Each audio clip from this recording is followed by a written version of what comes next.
Ayan. Praise God. Pasensya na po. Bigla pong naputol. Di ko alam, bigla pong nawala yung live. Biglang nag-shutdown yung Facebook. Ayan. Praise the Lord. Kaya naputol po yung ating live kanina. Ayan. Kaya kung nasusundan nyo po itong panibago uling live, naway makasunod po tayo at ayan, at maibalik po natin. Ayan, praise God. Sige po, wait lang po ako dito sa bago nating post na live. Thank you, Lord Jesus.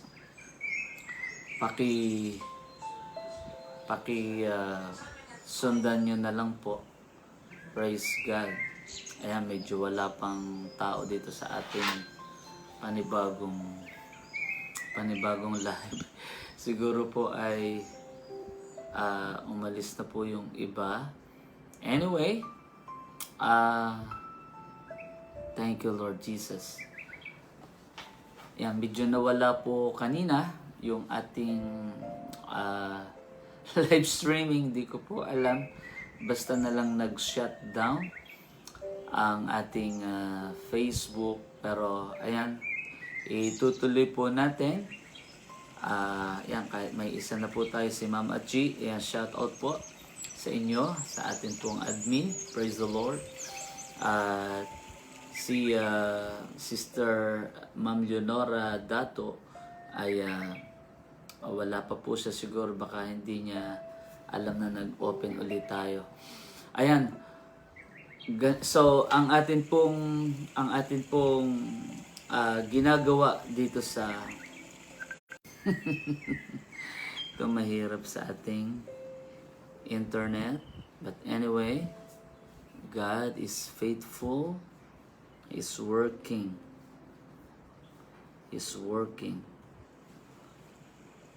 Madali lang po.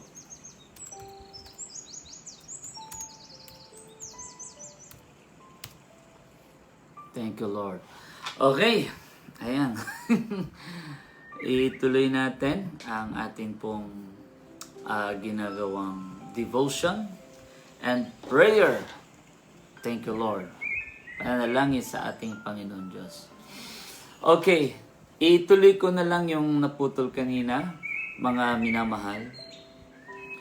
Napakahalaga na makabalik tayo doon sa ating original design, doon sa ating original nature, na ang laman ng lahat ng tao, maintindihan niya na ang kanilang katawan ay katawan ng tagapagligtas. We are the temple of the Most High God. Na ang nakatira sa atin ay ang Panginoong Jesus. Most of the time, kaya po, ang dumadaloy sa mundong ito ay death, war, sin, poverty, dahil ang laman ng puso po ng tao ay fear, anxieties, depression, doubts, double-mindedness. Kaya bumarito po ang Panginoong Jesus upang alisin ang lahat ng laman, ma-empty. Kaya nga sabi ni Jesus, kung gusto niyong sumunod sa akin, kalimutan niyo ang inyong sarili. Pasanin ang krus at sumunod sa akin. Kapag sumunod tayo sa ating Panginoong Jesus, ibabalik niya ang lahat ng nawala sa atin. Kaya inyong mapapansin sa marami pong simbahan, bakit nandoon pa rin yung mga awayan, inggitan, division, backbiting. Bakit po? Lack of submission, corruption, everything is there. No? Baga, makikita mo na ang maraming churches, pagka hindi ho talaga nakakonect doon sa paghahari ng Diyos, ang naghahari sa loob ng simbahan ay napakaraming worldliness. Kaya nga, pag sinabing paghahari ng Diyos, ibinabalik ng Diyos muli yung church. Sino ba ang church? Hindi ho yung grupo, hindi ho yung building. Sino ba ang church? Tao. taong mananampalataya ng ating Panginoong Jesus. Ang gusto ng Panginoong Diyos ay itayo ang kanyang church. Naulit ko po, sino yung church? Yung tao. Ang church o ang templo, ang tirahan ng Diyos ay hindi yung building, hindi yung grupo, hindi yung denomination, kundi tao. Gusto ng Diyos na ang lahat ng tao ay maibalik sa kanyang original design. Maniwala kay Jesus at maibalik tayo kung sino tayo. Tayo ay mga taong pinagpala. Tayo ay pinuspos ng kanyang kapangyarihan. Tayo ay pinuspos ng pananampalataya, pagtitiwala at pagsunod. Bakit po? Kasi kapag nakapag-raise up ang Diyos ng mga taong masunurin, nagtitiwala sa Diyos, ito ang padadaluyin natin saan man dako tayo naroroon. Ang padadaluyin natin ay faith. Ang padadaluyin natin ay favor. Ang padadaluyin natin ay kapangyarihan na galing sa Diyos. Pero pag atin pong pag-aaralan, kumusta na ang simbahan ngayon? Kumusta na ang churches? Ang Diyos talaga ba ang naghahari? Ang daming division minsan. Makikita mo ang daming sigalot, no? Ang daming works of evil inside, no? Kaya ang sinusolusyonan ito ng Diyos, patuloy niyang pinopurify, nililinis ang church, at ibinabalik muli ng Diyos yung kanyang paghahari sa loob ng mga puso ng tao. Dahil alam niya, kapag naibalik niya ang tao in the likeness of God, in the image of God, ang lalabas na lang dyan ay miracles, signs, and wonders. Ang dadaloy na lang sa atin, healing, transformation, peace, humility, kindness, goodness. Kapag yan ang dumadaloy, pag yan ang lumalabas sa tao, pag yan ang ating ipinopropagate, ano man hong sakit ng simbahan, sakit ng gulo, sakit ng division, yan ho ay nalelesen hanggang sa mawala at ang matira ay pag-ibig. Kaya napakahalaga po na maibalik ang paghahari, maibalik tayo sa paghahari ng Diyos. Maibalik ang mga tao sa ating Panginoong Jesus. Maibalik sila sa kanilang understanding of who they are. Who are we? We are created in the image of God. The kingdom of God is inside this body. The Bible says, our body is the temple of God. We are the dwelling of the Most High God. This body is the Lord's temple. Ito ay lalagyan ng Espiritu ng Diyos. Pero pag pinag-aaralan po natin, kumusta ang mga tao? Anong inilalagay nila sa kanilang isip? Anong inilalagay nila sa kanilang puso? Minsan ang inilalagay nila, hindi ko kaya, hindi mangyayari akong pangarap, hindi ko maabot ang aking dreams. Kaya anong nangyayari? Kung anong iniisip mo, sabi ng Proverbs 23:7, whatsoever man thinks of himself, so is he. Kaya kung anong iniisip mo, yun ka. Kaya napakahalaga makabalik tayo. Sabi ng Matthew chapter 3 verse 2, repent. So ang word na repent, magbago tayo ng isip. Metanoia, change of mind. Katulad ng grupo pong ito. Alam ko po, hindi lang ito basta grupo. Ito'y grupo ng mga taong nabago ang isip.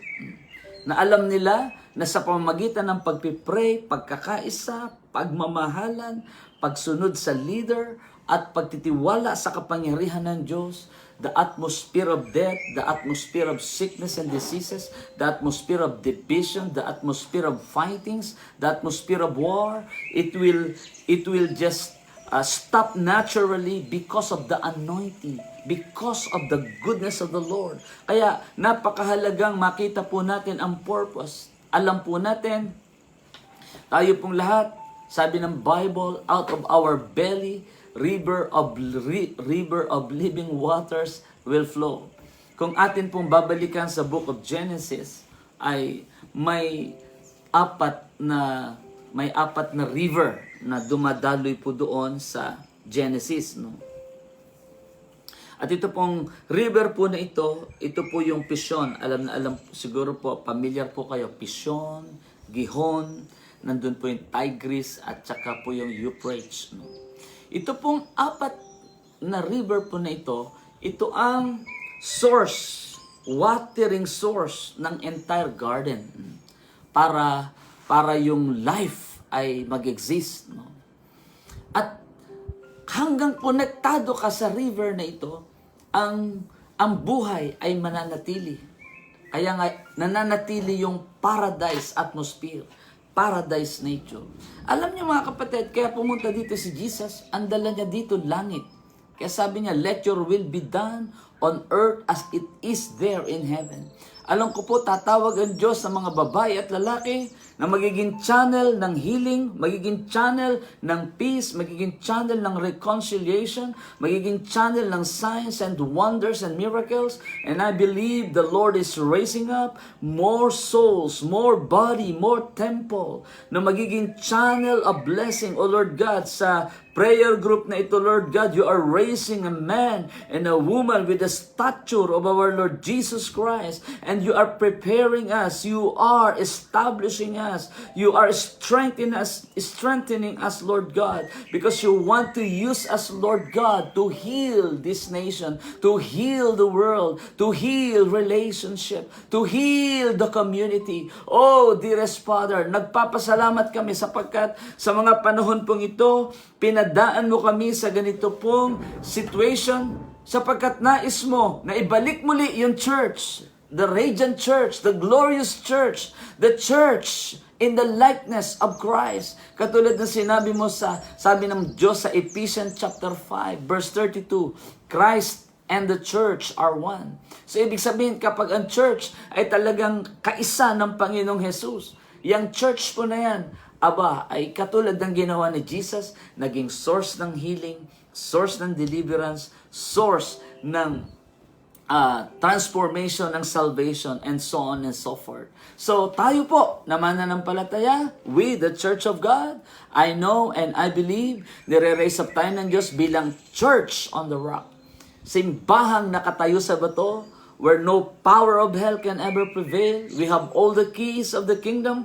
Hawak-hawak natin ang susi ng kaharian, ang susi ng kagalingan, susi ng pagkakasundo, susi ng kasaganaan, susi ng kapayapaan. Tayo ang may dala nun. Kaya kapag tayo'y lumapit sa tao, i-preach natin si Jesus, nagkakaroon ng peace, nagkakaroon ng restoration, nagkakaroon ng salvation, nagkakaroon ng transformation.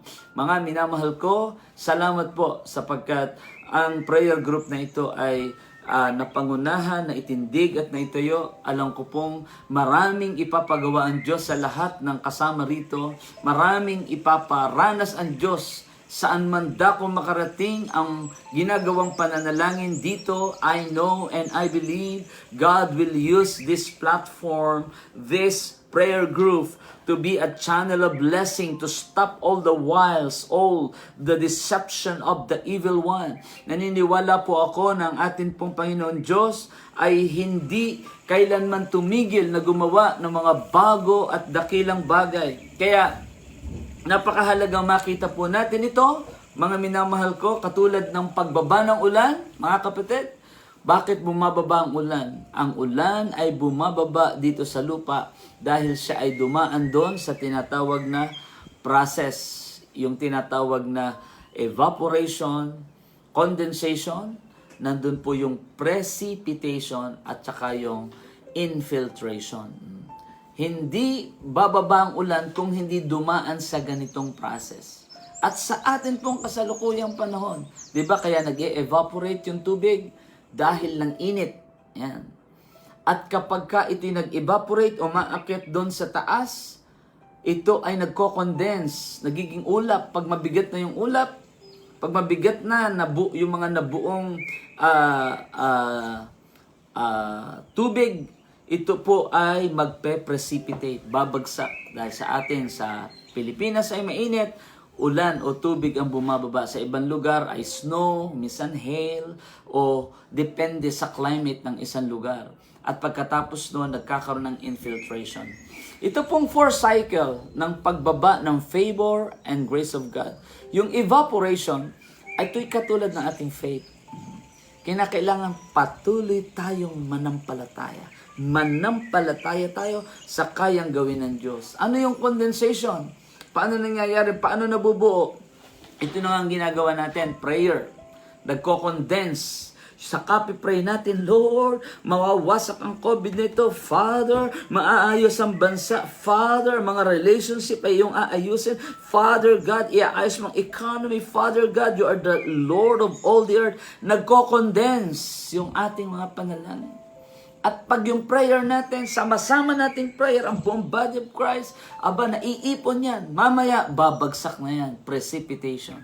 Bababa yung ating sagot sa ating mga panalangin. And then, of course, yung pagbagsak nun ay muli pong sisip-sipon, infiltration.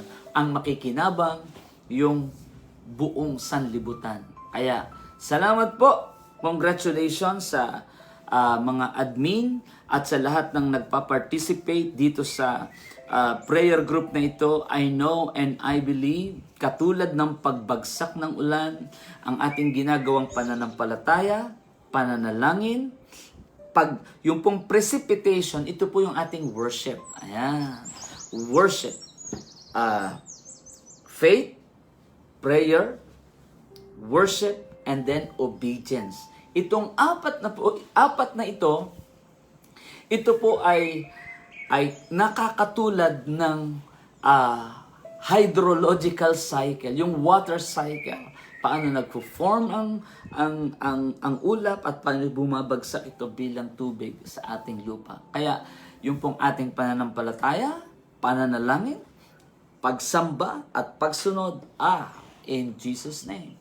Pag ito ay naging lifestyle na ng mga Kristiyano, I know and I believe the water of blessing, the water of healing, the water of transformation, it will surely come down to every places, to every nation. I declare and I decree, O dearest Father, O God, nakikita mo ang pananampalatayang ginagawa ng iyong mga anak. Salamat sa pananampalataya ng mga admin at lahat na nag-participate, O Lord God, in this prayer group. I know, Lord God, that faith, Lord God, is continually on fire. And Lord God, yung ginagawa pong prayer, alam namin, marami nang naipong prayer dyan. Nag-condense na yung aming mga prayer. And one day, Lord, as we worship, as we obey, oh Lord God, this miracle to stop this pandemic, Lord God, will surely manifest. Our prayer, Lord God, will stop corruption. Our prayer, Lord God, will stop all the works of the evil one, because we believe, O Lord Jesus Christ, nothing is impossible. You're still working, you are alive, you are doing great and glorious things. Saan man naroroon ang aking mga kapatid, O God, sa lugar na ito, sa lahat ng nanonood, I declare the favor of the Lord, the strength of the Most High God, the healing of the Most High God, the salvation, yes, the anointing of Jesus, the fire of the Holy Spirit. I declare that it is flowing, Lord God, sa kanilang mga churches, sa kanilang community, sa kanilang relationship, sa kanilang finances, O Lord. Kung may nanonood po ngayon na may karamdaman, I release the healing touch of our Lord Jesus Christ. In the name of Jesus, I release the intervention of the Most High God. Father God, salamat din po sapagkat ang iyong kapangyarihan ay ina-extend mo sa aming Pangulo, sa lahat ng kanyang cabinet member, sa senatorial, sa judiciary, sa legislative, sa executive, O Lord Jesus Christ. You are miraculously working, Lord God, behind the scene. We know that you are doing something in our beloved motherland of Philippines. Salamat din po, you are extending your healing waters, Lord God, to entire Asia. You are extending your healing waters, O Lord Jesus Christ, sa buong Israel, sa buong America, Middle East, North and South Africa, sa Europe, sa Canada, sa Australia. Lord God, peace on earth, healing be upon this earth. Thank you, Lord Jesus Christ, sapagkat alam po namin, walang bagay na mahirap sa iyo. Ikaw ang Diyos ni Abraham, ikaw ang Diyos ni Jacob, ikaw ang Diyos ni Isaac. And Lord God, you change not. You are doing miracles, Lord God. Sa lahat ng panahon, gumagawa ka ng miracle in the mighty name of Jesus. So therefore, Lord God, we together with one heart, mind, soul, and spirit, we submit to your lordship. We submit to your kingship. Oh Father, we exalt your name. We raise your banner, the banner of glory, victory. Oh Jesus, salamat po. Walang lumapit sa iyo na hindi nagtagumpay. Walang nagpasakop sa iyo na hindi nakapanakop. Walang nagpakumbaba sa iyo na hindi mo iniangat. At walang nakinig sa iyo na hindi nakakita ng katotohanan. Oh dearest Father, maraming salamat po. Tunay ng iyong pangalan ang madakila, mapapurihan at maitaas magpakailan-kailanman. Maraming salamat po at pasensya na at naputol po ang ating live streaming kanina. Naputol na rin yung ating short message. But anyway, alam ko pong limited lang ang oras natin. Alam ko 30 minutes lang. Sa susunod na lang po ulit. At salamat po. Shout out kay Ma'am Achi, Ma'am Leonora Dato, at sa lahat po ng bumubuo ng prayer group na ito. I am one with you praying to stop this COVID, to stop the works of evil, and the only solution is to reveal the kingdom, the lordship, the mighty works of the Most High God. It is inside you, wala ito sa labas, nasa loob mo ang Panginoong Hesus, nagsimula ito sa seed, at yung seed na yun nag-grow, at yung isang nag-grow, si Christ, as an intercessor. Christ as deliverer. Kaya nga body of Christ. Christ as an intercessor. So sa grupo pong ito, Christ as an intercessor. Christ as an apostle. Christ as a prophet. Christ as an evangelist. Christ as a pastor. Christ as a giver. So Christ has many temple at siya ang kumikilos po sa ating lahat para i-fulfill ang kingdom purpose, to redeem the earth, to stop the works of evil, and to proclaim the throne, the kingship, and the lordship of our Lord Jesus Christ. Hallelujah. I am also inviting you. I have a daily program, Nothing is Impossible, 6 a.m. to 7 p.m. every day. Salamat po at 6 a.m. to 7 a.m. every day. At we are also ministering to the body of Christ. Ang inyo pong lingkod ay kasama sa fivefold ministry para i-strengthen ang body, no? Para sa hindi po masyado nakakilala. At I am also part of the Success Breakthrough organization para po ma-empower din ang lahat ng mga pastors and mga churches sa iba't ibang panig ng Pilipinas. Ang inyo pong lingkod ay part din ng Prophetic Culture Philippines. Ayan.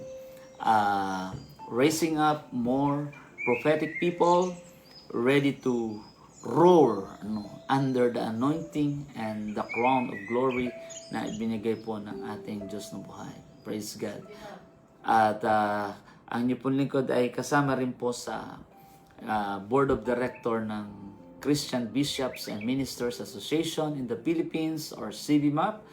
At ang amin pong trabaho din ay magpalakas ng mga ministers, mga pastors, mga bishops, no, sa iba't ibang panig ng Pilipinas. So, we are doing regionalization in Luzon, Visayas, and in Mindanao.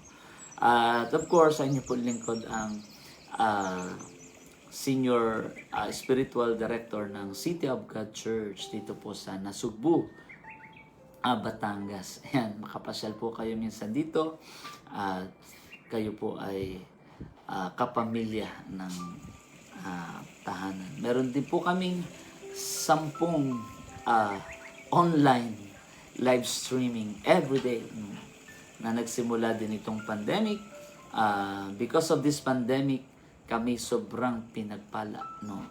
Sa itong pandemic pong ito ay blessing sa atin na mga naglilingkod sa Diyos dahil dito tayo natutong mag-cellphone, natuto tayong magkalikot ng mga video-video, ganyan, no? Kahit yung dating mga senior na hindi marurunong, natuto lahat. At tayo'y nagagamit ni Lord sa pagpapapropagate ng kanyang paghahari. Kaya, tuloy lang po natin. Congratulations po sa inyo. I look up to you sa lahat ng administrator. I do not know you personally. I never see you rin po personally, but I know we are one in building the kingdom of God and propagating the solution of heaven sa ating nararanasang predicament, troubles, and this pandemic. Salamat po. Tatandaan natin, noon pa man, nung namatay si Jesus sa krus, tinapos niya itong pandemic na ito. Dineclare ko na po ito noon pa. Alam ko hindi na ito magtatagal. At salamat po, tuloy-tuloy lang tayo sa pagpipray. Tuloy-tuloy lang tayo sa pagsunod sa pinapagawa ng Diyos. And we will just see with our naked eyes how the gracious hands of the Lord would fully stop all these works of the evil one. Tagumpay ang simbahan ni Kristo. Tagumpay ang katawan ni Kristo. Tagumpay ang mga mananalangin ng ating Panginoong Jesus. Hallelujah. Tayo ay marami pang magagawa, no? At walang anumang gawa ng kaaway. In Jesus' name, as the Holy Spirit continue to lead me in Jesus' name, ikaw, COVID, kung mayroon ka pang tinatangka na atakehin sa sino mang mga intercessors, pastors, bishops, at lahat ng naglilingkod sa Panginoong Jesus, in Jesus' name, I stop your operation right now. I command you, depart, leave, off you go now, in Jesus' name. Oh Father, thank you for surrounding your people with the thick wall of your protection. Salamat po, O Diyos, sapagkat ang iyong mga anak ay mananatiling healthy, wealthy, blessed, talented, anointed, spirit-filled, and you will gonna use us, Lord God, to reveal to the whole world that the solution is already with us, and He is Jesus Christ. Thank you, Lord. Salamat po. Papuri po ay sa ating Diyos na buhay. Sa uulitin po. Thank you, Ma'am Leonora Dato, for giving me the opportunity to share the good news of the Lord. God bless you. This is your friend, Sammy Cascalia po. God bless you. Shalom. Bye-bye.